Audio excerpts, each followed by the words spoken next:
Boa noite a todos, paz e graça.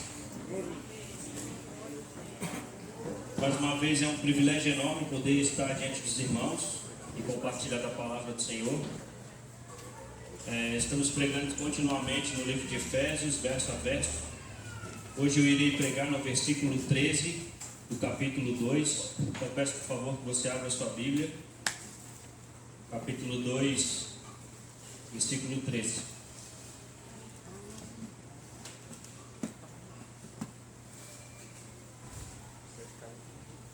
Peço um pouquinho da sua paciência, que a gente está pregando textos bem difíceis e por vezes a gente acaba estourando um pouco o tempo, tá? Então peço que você tenha paciência aí se caso acontecer hoje.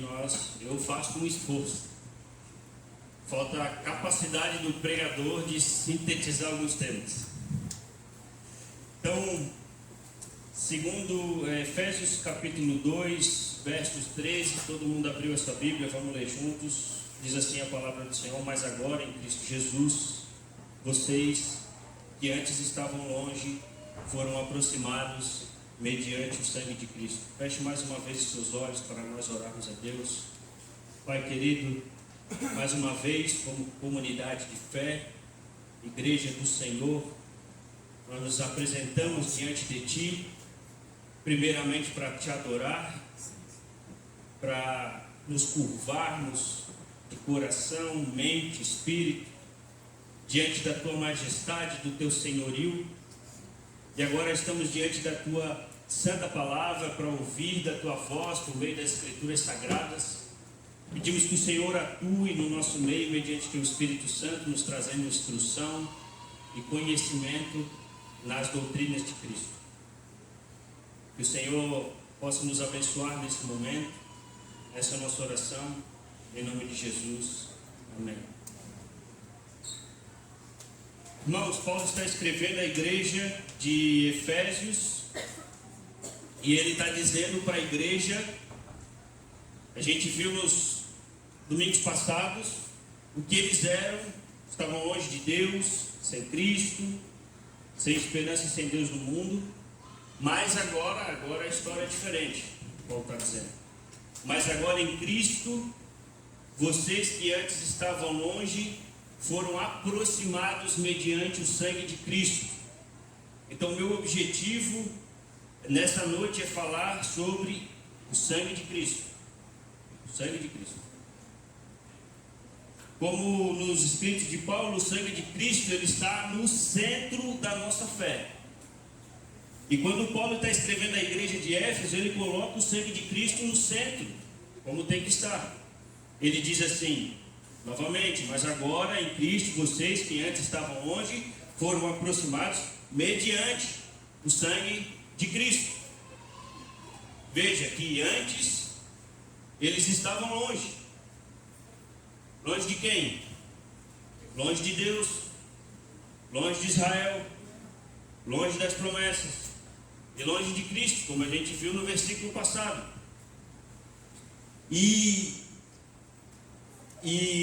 Mas agora tudo mudou. Agora eles que antes estavam longe foram aproximados mediante o sangue de Cristo. Consegue perceber o sangue de Cristo no centro, fazendo essa ponte? Lá estavam os gentios, longe de Deus, mas agora eles foram aproximados de Deus. Quem os aproximou? O sangue de Cristo. O precioso sangue de Cristo que foi derramado na cruz. O sangue, por assim dizer, os pegou quando eles estavam longe e os aproximou e deu a eles o que eles não tinham: comunhão com Deus. Então, eu quero olhar com vocês um pouco mais perto o que Cristo fez por nós com o seu precioso sangue e mostrar a vocês que a nossa teologia é uma teologia do sangue, que a nossa fé é uma fé do sangue. e que as nossas vestes espirituais foram lavadas no sangue. A nossa ceia, tivemos domingo passado, ela aponta para o sangue de Cristo derramado em nosso favor. O símbolo da nossa fé, que é a cruz, ela é uma cruz de sangue. E eu também quero mostrar para vocês que de Gênesis a Apocalipse, o tempo inteiro, a Bíblia aponta para o precioso sangue do Cordeiro que haveria de ser imolado. Então esse é o nosso texto. Os gentios antes estavam longe, mas agora foram aproximados mediante o sangue de Cristo. Em primeiro lugar, você não entende, você não vai entender o sacrifício de Cristo se você não entender que não havia outro meio para sermos aproximados de Deus. É isso que Paulo está dizendo. O sangue pegou aqueles que estavam longe e agora os trouxe para perto. Para perto de quem? Principalmente para perto de Deus. Então, como eu disse, não há outro meio disso acontecer. Não há outra forma de você se aproximar de Deus a não ser pelo sangue. Muitas pessoas que se dizem cristãs não sabem disso, não entendem isso. Muitas pessoas que estão como nós estamos nessa noite, reunidas nas igrejas, cultuando a Deus, tentando se aproximar dele, mas não o fazendo por meio do sangue. Jesus diz em João 10 que esse tipo de pessoa é ladrão e assaltante. João capítulo 10, versos 1. Eu lhes asseguro que aquele que não entra no aprisco das ovelhas pela porta, mas sobe por outro lugar, é ladrão e assaltante. Jesus é a porta. E não tem como passarmos pela porta se não passarmos pelo sangue, como nós veremos mais à frente. As duas coisas andam juntas. Mas aqueles que tentam entrar no aprisco de Cristo ou se aproximar de Deus, mas não querem passar pela porta, será tratado por Deus como ladrão e assaltante. Então, fica a pergunta: por que Cristo teve que derramar o seu sangue e por que nós só podemos nos aproximar de Deus pelo sangue de Cristo? Então eu quero rapidamente dar uma passadinha no Antigo Testamento. Rapidamente. Abra sua Bíblia, por favor, em Gênesis capítulo 2, versos 15 a 17. Gênesis 2, 15 a 17. Paulo diz que a igreja de Éfeso, escrevendo para a igreja, eles estavam longe e eles foram aproximados mediante o sangue de Cristo. E aqui eu quero fazer uma investigação com vocês. Porque as pessoas precisam ser aproximadas de Deus por meio do sangue de Cristo. E porque também não há uma outra forma disso acontecer. Então nós queremos entender mais profundamente aquilo que Paulo escreveu. Então Gênesis 2, versos 15 a 17. Diz assim: o Senhor Deus colocou o homem no jardim do Éden para cuidar dele e para cultivá-lo. E o Senhor Deus ordenou ao homem: coma livremente de qualquer árvore do jardim, mas não coma da árvore do conhecimento do bem e do mal, porque no dia em que dela comer, certamente você morrerá. Então Deus colocou no jardim do Éden Adão e Eva, permitiu que eles comessem de qualquer árvore do jardim, exceto uma, a chamada árvore do conhecimento do bem e do mal. E Deus fez uma promessa: no dia que eles comessem desse fruto, eles certamente morreriam. Essa é uma das promessas que Deus está cumprindo até hoje. Então essa era a punição pelo pecado deles. Eles seriam mortos. Alguém pode pensar assim, mas não é exagero Deus punir com morte só por eles terem comido uma fruta? E a resposta é claro que não é exagero. Olhe para o mundo. Veja como o mundo está. Ele está coberto de maldade, injustiça para todo lado. Vem geração e sai geração, e o mal só piora. Então não é eles comeram só uma fruta, eles precipitaram toda a humanidade ao pecado. E toda a humanidade, todos nós, estamos dos pés à cabeça cobertos de pecados. E é por isso que as coisas estão desse jeito. Por isso que quando você liga no noticiário da TV, bom, eu já faço bastante tempo que não faço isso, mas quando eu ligava lá no noticiário da TV, era só desgraça, era só tragédia, era só corrupção, maldade, roubo, assassinato, era só essas coisas. E por que isso aconteceu? Por causa da desobediência do primeiro casal. Eles tomaram o fruto e comeram, e o mundo está desse jeito, indo de mal a pior. Então, não é nem um pouco de exagero a promessa de Deus de punir com morte a desobediência deles. Uma outra maneira de olhar essa questão é pela ótica do próprio Deus, como é revelado nas Escrituras. Quanto ofensivo não é o pecado para Deus? Como você acha que é ofensivo o pecado para Deus? Deus se apresenta na Bíblia como Deus que é misericordioso e tardio em se irar. Então ele tarda a sua ira, ele tarda a sua punição, ele tarda de agir com severidade. Mas ele se apresenta também como um Deus que é santo, um Deus que é justo e um Deus que é bom, bondoso. E nós, seres humanos, nós não somos nada disso. E ele se apresenta, como ele se apresenta desta maneira, moralmente, um Deus santo, justo e bom, ele não pode deixar o pecado impune, pois se ele deixar o pecado impune, ele é um mau juiz. Já pensou um juiz? Bom, a gente tem isso aos montes no Brasil, né? A justiça a polícia leva um criminoso diante do juiz. Aquele homem já passou várias e várias vezes, tem uma ficha muito suja e mesmo assim o juiz vai e solta o criminoso. Ele é um juiz justo? Óbvio que não. Ele é um juiz injusto. Mas esse não é o caso de Deus. E é por consequência do pecado e dessa severidade que é o pecado, que é uma ofensa gravíssima a Deus, a punição pelo pecado é com morte.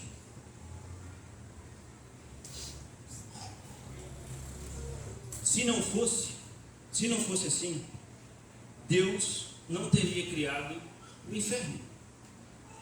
O inferno é um lugar onde Deus vai lançar aqueles que pecaram e vivem no pecado. É a prisão última de Deus, a última instância de prisão.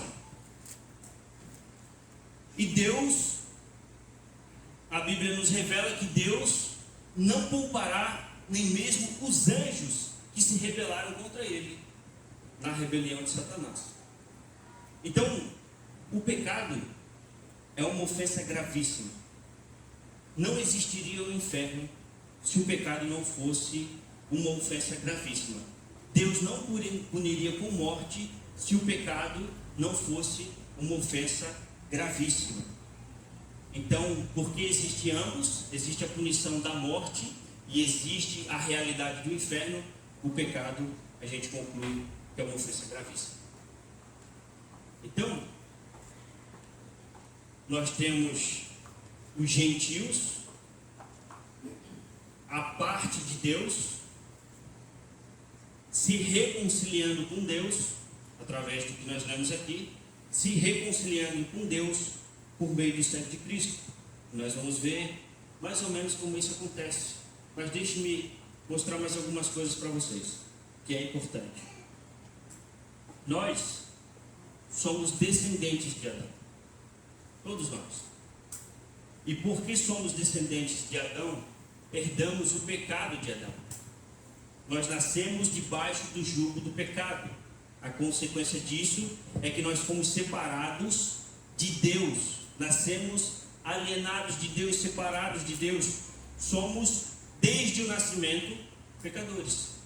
Isso é que nós somos. Quando eu olho para minha filha pequenininha, eu chamo ela de princesa, eu afago o ego dela, digo que ela é linda e tal, mas de vez em quando eu lembro ela do que ela é também. Ela é uma pecadora. Para ela já desde cedo saber que diante de Deus, pela ótica das Escrituras, ela é uma pecadora. E irmãos, por mais que isso possa parecer de fácil entendimento ou lógico, não é assim que pensa a maioria dos evangélicos, tá bom? Não é assim que pensa a maioria dos evangélicos. Como que pensa a maioria dos evangélicos? A maioria dos evangélicos pensa que um dia, quando eles eram crianças, eles pecaram e por isso se tornaram pecadores. Mas não é isso que as Escrituras ensinam. As Escrituras ensinam que nós nascemos em pecado. Salmo 51. Nós nascemos em pecado. O pecado, ele é a exteriorização daquilo que já está no nosso coração, já habita em nós. Então, por exemplo, quando mentimos, nós não nos tornamos pecadores porque mentimos. Nós mentimos porque somos pecadores. É diferente.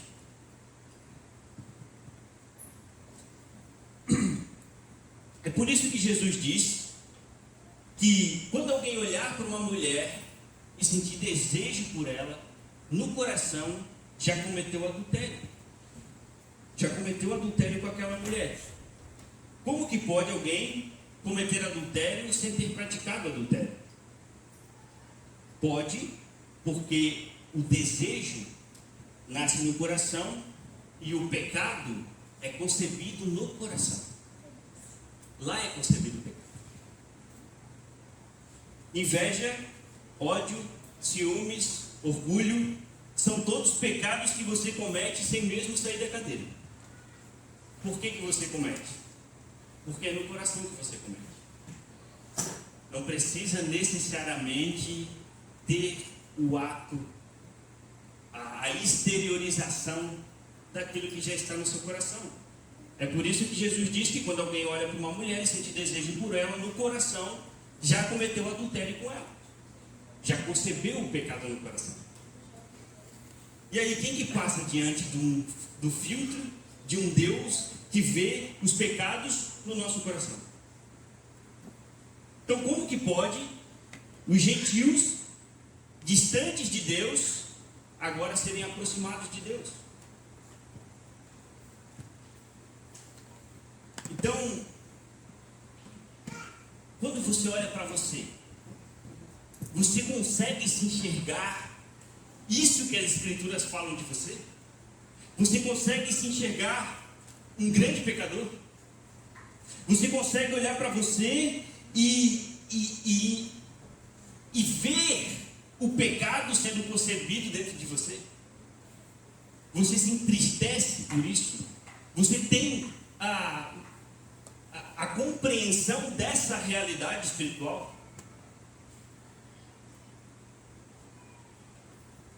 Então, como nós pegaremos você e aproximaremos você de Deus para ter comunhão com Deus? Um Deus santíssimo, que quando Isaías o vê e vê a glória desse Deus, querubins estão ao lado dele para servi-lo, esses seres celestiais extremamente santos estão diante do trono de Deus com os olhos cobertos para não contemplar a Deus. Como nós pegamos você, que é um grande pecador, e nós aproximamos você de Deus? Como nós pegamos você, que é um grande pecador, e levamos você para ter comunhão com esse Deus. Esse é o cerne do problema.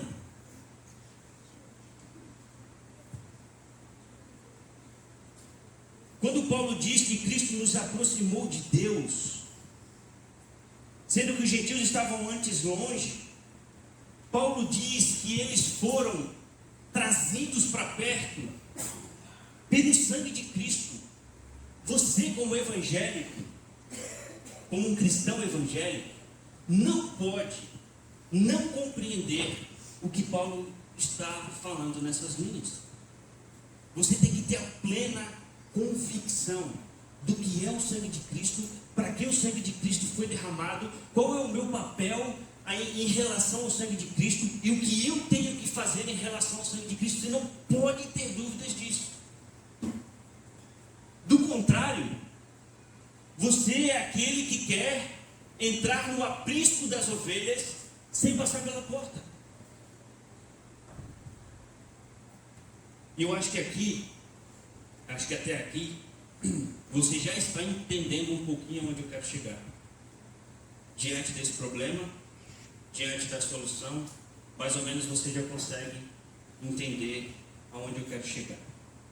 Então, antes da gente ver como Cristo derrama o seu sangue na cruz, pega essas pessoas que estão distantes e aproxima de Deus, eu quero só te mostrar rapidamente, mas não é rapidamente, tá? O pastor está enganando vocês, mas eu quero te mostrar por alguns versículos do Antigo Testamento de como as Escrituras mostram que o sangue precioso de Cristo haveria de ser derramado. O tempo inteiro as Escrituras apontando simbolicamente para o sangue do Cordeiro que haveria de ser derramado.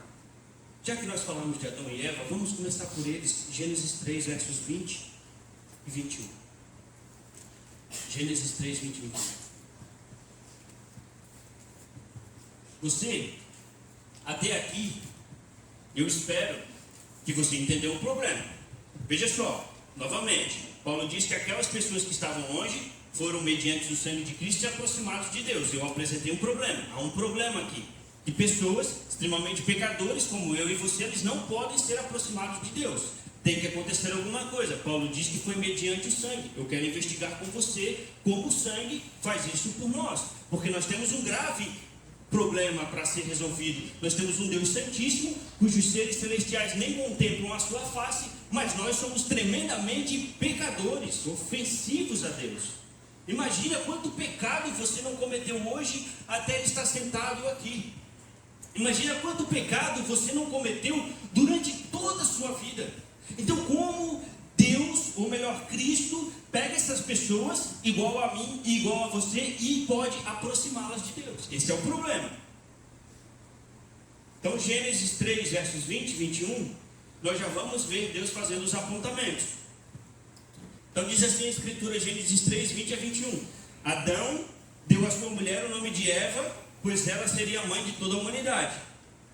O Senhor Deus fez roupas de pele e com elas vestiu Adão e a sua mulher. Veja bem, um animal aqui foi sacrificado para cobrir a nudez e a vergonha de Adão e Eva.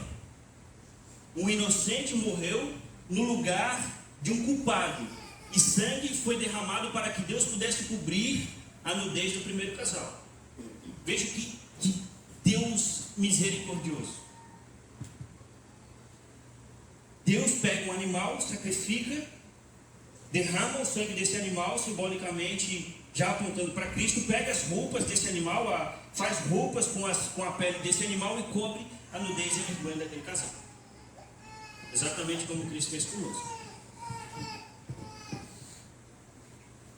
E o tempo inteiro as Escrituras vão mostrando Deus fazendo isso e apontando para Cristo. Por exemplo, Abraão e Sara. Quando Deus promete um filho para Sara e para Abraão, eles já eram velhos. Mas quando tinham cerca de mais ou menos uns 100 anos, Deus cumpre o que havia prometido e dá um filho a eles. Isaac. Nasce Isaac, o filho da promessa. Então Deus faz o quê? Depois que ele dá um filho para Isaac, para Abraão, o que Deus faz? Deus vai lá e pede para Abraão sacrificar o seu filho e provar que o ama. Que ama Deus, mais do que o seu filho. E Abraão vai até o monte, coloca a lenha no altar, prepara o holocausto, pega o punhal e vai sacrificar o seu filho. Abre aí comigo a Bíblia em Gênesis 22, vamos ler esse trechinho rapidamente. Rapidamente, irmãos. Gênesis 22, 9 a 13. Gênesis 22, 9 a 13. Quando chegaram ao lugar que Deus havia indicado, Abraão construiu um altar e sobre ele arrumou a lenha, arrumou seu filho Isaque e colocou sobre o altar em cima da lenha. Então estendeu a mão, pegou a faca para sacrificar o seu filho, mas um anjo do Senhor o chamou do céu: Abraão, Abraão. Eis-me aqui, respondeu ele. Não toques no rapaz, disse o anjo, não lhe faça nada. Agora sei que você teme a Deus, porque não me negou o seu filho, o seu único filho. Deus não deixaria Abraão sacrificar o seu próprio filho. Ele não é um Deus cruel, mas ele estava provando Abraão. Mas quando Abraão está prestes a sacrificar o seu filho e o anjo interrompe o sacrifício, olha o que diz o verso 13. Abraão ergueu os olhos e viu um carneiro preso pelos chifres no arbusto. Foi lá pegá-lo e o sacrificou como holocausto em lugar de seu filho.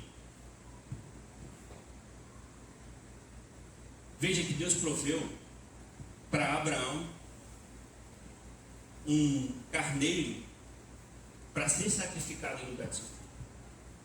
Deus estava mostrando para Abraão que aquilo que ele estava exigindo de Abraão, que ele impediu, ele mesmo ia fazer com o próprio filho dele. Ele ia fazer e ninguém ia interromper, como ele interrompeu. Alguém pode dizer: mas Deus é cruel pedir isso de Abraão. Não, meu irmão. Ele estava provando a fé de Abraão. Abraão provou a sua fé. No ato do sacrifício, Deus o interrompe e Deus apresenta mais um animal, por assim dizer, para morrer em lugar de outro. O sangue ser derramado em lugar de outro. E Deus estava pedindo para Abraão fazer aquilo que ele de fato um dia iria fazer na história da humanidade.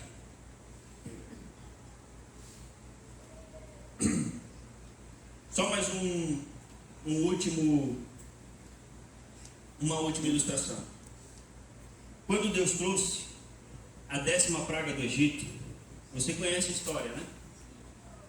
Os israelitas estão escravizados no Egito e Deus está trazendo uma série de pragas para que o faraó deixe o povo ir embora.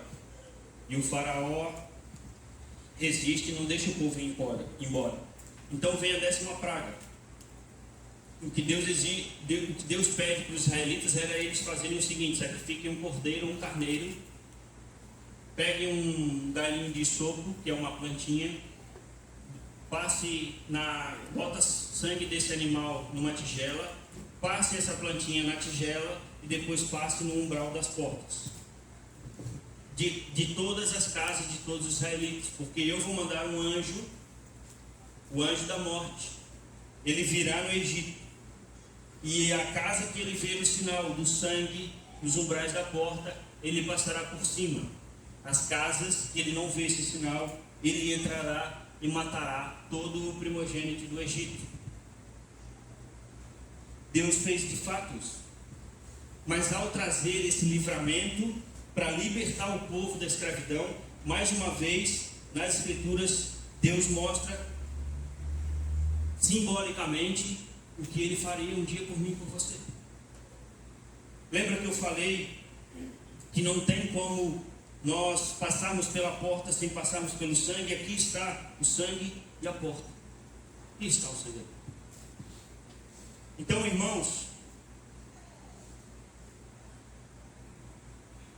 quando vem o anjo da morte e ele olha para a casa dos israelitas e nos umbrais da porta está marcada com o sangue do cordeiro, ele passa por cima e vai a outra casa.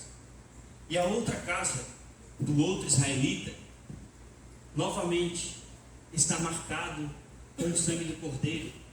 Ele passa por cima e vai na outra casa. Até que ele chega na casa de um egípcio. E naquela casa não está marcado nos umbrais da porta o sangue do cordeiro. Então o anjo entra e tira a vida do primogênito, como uma punição pelo faraó não deixar o povo embora. E eu poderia falar muito sobre muitos outros textos e passagens, e que a Bíblia dá o sangue, dá um destaque para o sangue, sempre apontando o precioso sangue de Cristo que haveria de ser derramado um dia. Quando Deus faz a aliança com o povo de Israel, sangue é derramado para selar a aliança com o povo. Deus institui em Israel o sacrifício de animais. Então, quando houver pecado e dá uma série de regras lá, de preceitos cerimoniais, de qual animal que haveria de ser ofertado por qual tipo de pecado, mas sempre há essa ilustração na cabeça do judeu de que sangue precisa ser derramado para haver remissão de pecado, como diz em Hebreus 9. Sangue precisa ser derramado para haver remissão de pecado. Quando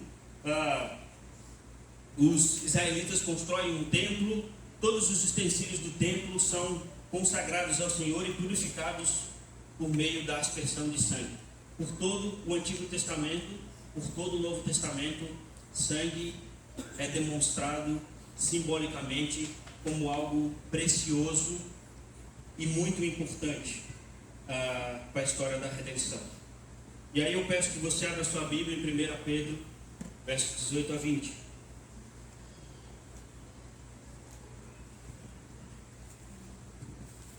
1 Pedro 18 a 20. 1 Pedro capítulo 1, 18, versos 18 a 20. Diz assim: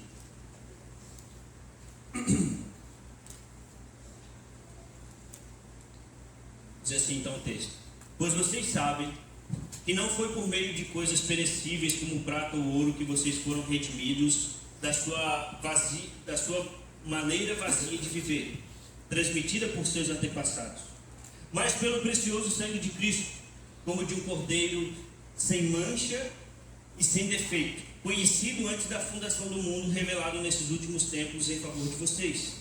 Então, quando Deus olha para a humanidade perdida, morta, e seus delitos e pecados, escravizados pelos pecados, como os israelitas eram escravizados pelos egípcios, Ele não veio pagar o preço do nosso resgate, trazendo ouro ou prata, mas com o precioso sangue de Cristo. O precioso sangue de Cristo.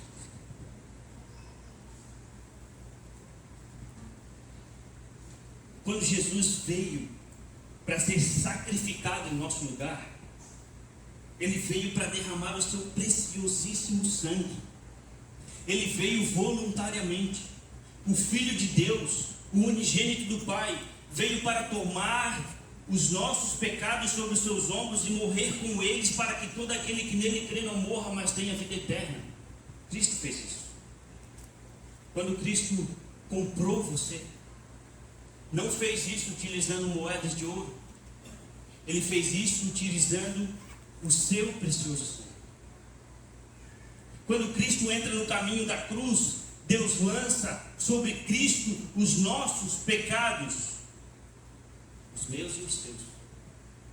Sobre Cristo é imputado os nossos pecados, ou seja, é colocado, é tirado de nós, colocado sobre Ele.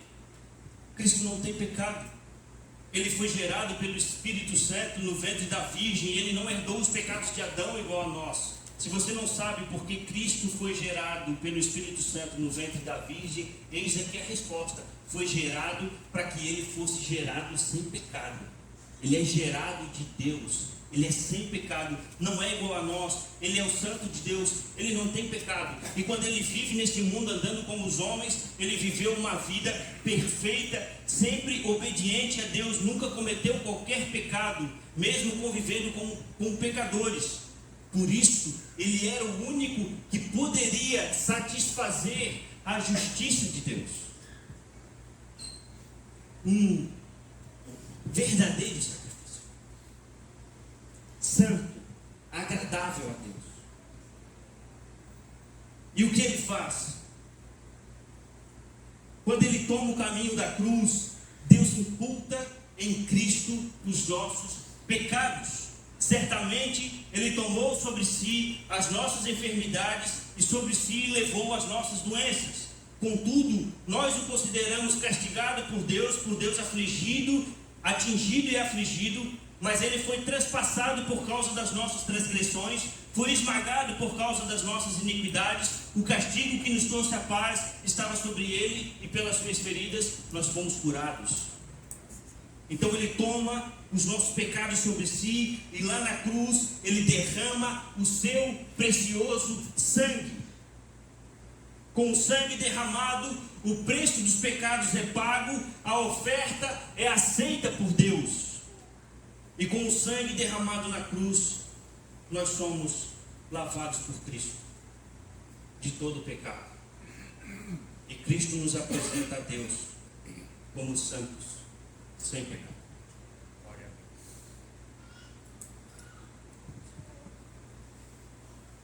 Como sabemos que Deus aceitou o sacrifício de Cristo? Já se perguntou?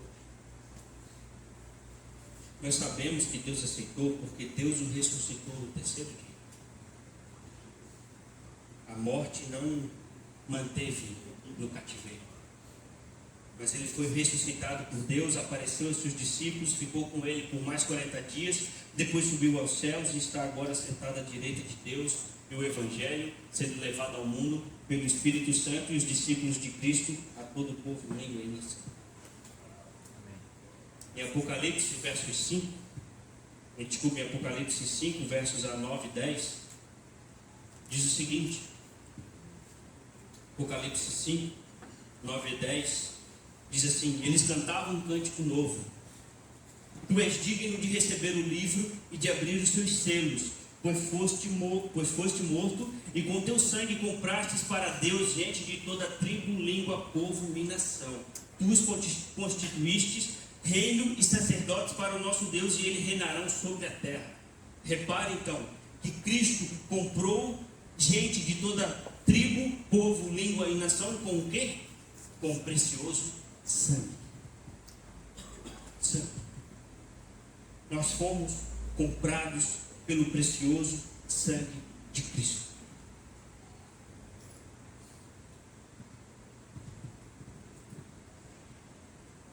Você lavou os seus pecados no sangue de Cristo.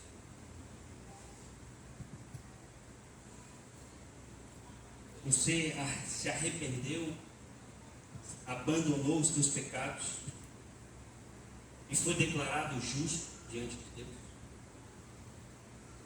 A única maneira disso acontecer com você é você ser lavado no sangue de Cristo. O sacerdote, no Antigo Testamento, para entrar no templo e poder fazer a oferta pelos pecados do povo, ele tinha que ir lá numa banheira e ele tinha que se lavar.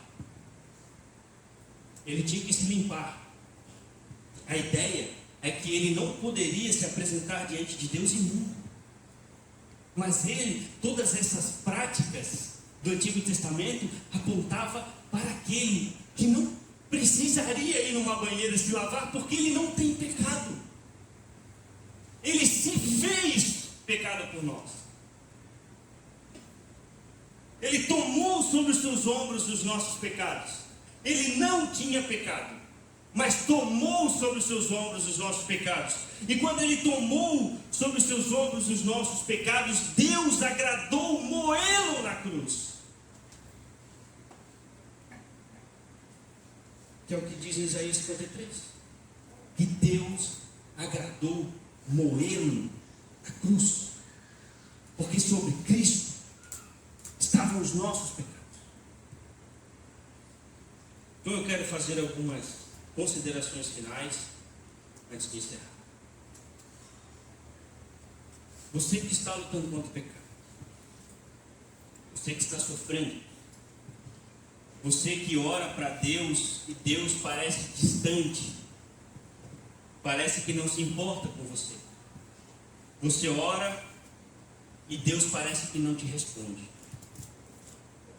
Deixa-me dizer uma coisa para você. Deus não está distante, nem está indiferente com você. Ele conhece a tua dor, Ele conhece o teu sofrimento. E Ele demonstra isso fazendo aquilo que lhe é mais custoso. Ele derramou o sangue de Cristo. Como você pode, ao olhar para Deus que fez isso por você, achar que Ele é indiferente com você? Ele te resgatou de uma vida de pecado, te resgatou da escravidão e da morte eterna, te livrou do inferno eterno e te deu novas vestes santas e te deu também um acesso ao reino de Cristo e vida eterna. E você acha que Ele é indiferente com você? Você parece como um adolescente birrento. Se você pensa assim, você parece como um adolescente birrento. Os pais criam, dão casa, comida, uma cama quente, um quarto legal, e só porque ele não ganha uma ou outra coisa, ele pensa que os pais não o amam.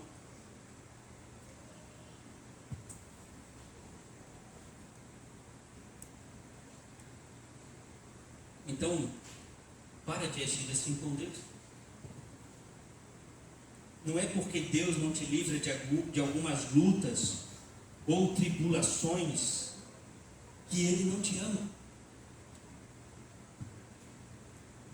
Praticamente todos os apóstolos de Cristo morreram nas mãos de homens ímpios, sendo torturados até a morte. Mas nenhum deles pensou: será que Deus me ama? Porque eles receberam perdão por todos os seus pecados. A maioria de vocês não tem cabelos brancos, mas certamente quando vocês tiverem, vocês terão e cometerão muitos pecados, mas aqueles pela qual vocês ainda não cometeram já foram expiados na cruz.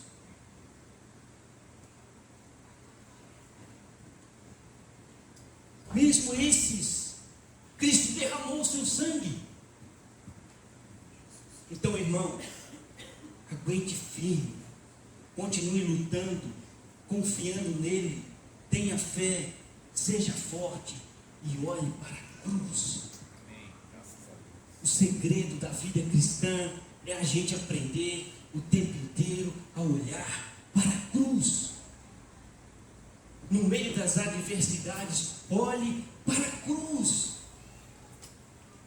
Quando você tiver dúvida, olhe para a cruz.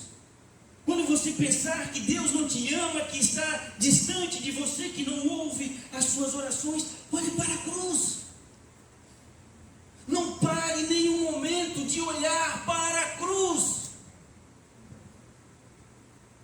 Lá está Cristo crucificado, por causa dos meus e dos seus pecados, derramando o seu precioso sangue. Como um cordeiro de Deus, Ele vai em silêncio. Se tem uma coisa que eu fico espantado quando leio o relato da cruz, é que Cristo foi em silêncio. E às vezes a gente reclama da chuva, do sol, do carro que não dá partida, disso ou daquilo, mas Ele vai diante da cruz, tomar sobre si os nossos pecados, beber o cálice da ira de Deus por causa de mim e por causa de você, e Ele vai ensinar.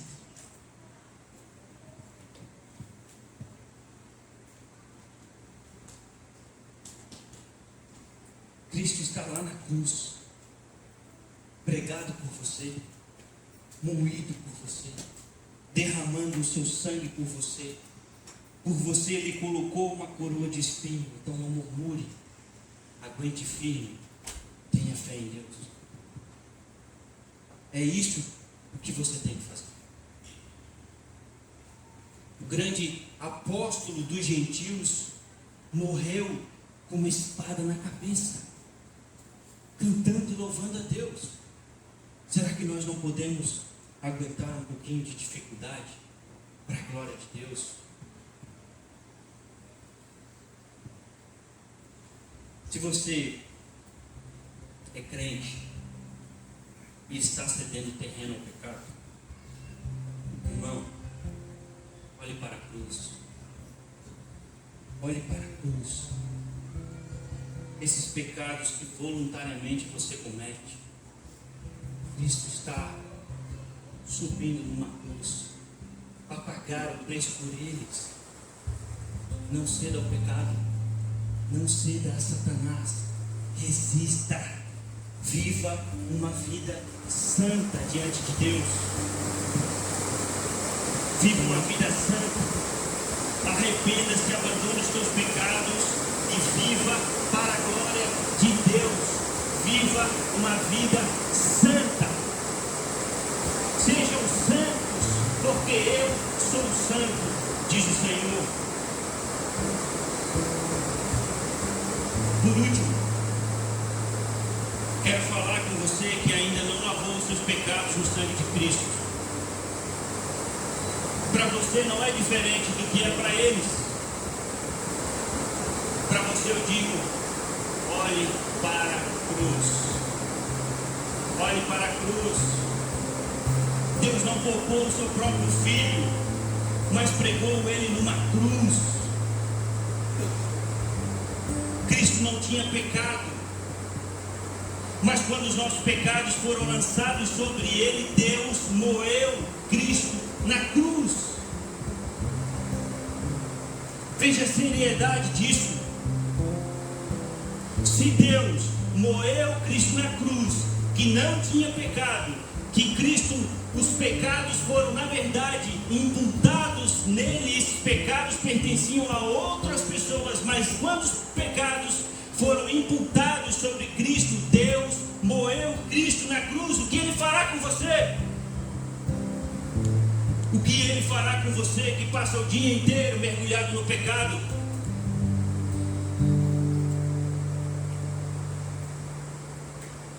Cristo morreu carregando os pecados de outros, mas e você que carrega os seus próprios pecados?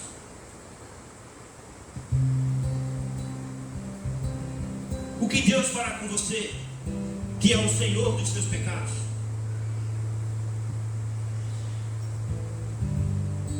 Tome cuidado para não negar a Cristo.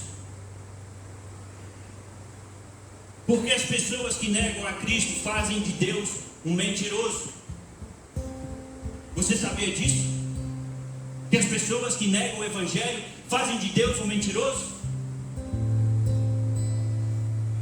Deus provê um caminho de restauração para os homens com Ele, por meio da cruz. Mas quando os homens se recusam, eles estão dizendo para Deus que existe um caminho melhor do que o caminho que Deus está provendo para eles. E se existe um caminho melhor e os homens tomam esse caminho, o que eles estão dizendo para Deus é que Deus é um mentiroso, que existe um caminho melhor do que Cristo. Então, irmão, você que está me ouvindo, cujos pecados não foram purificados pelo sangue de Cristo, hoje é o dia de fazer. Hoje é o dia de fazer. Como você vai fazer? Arrependa-se. Arrependa-se.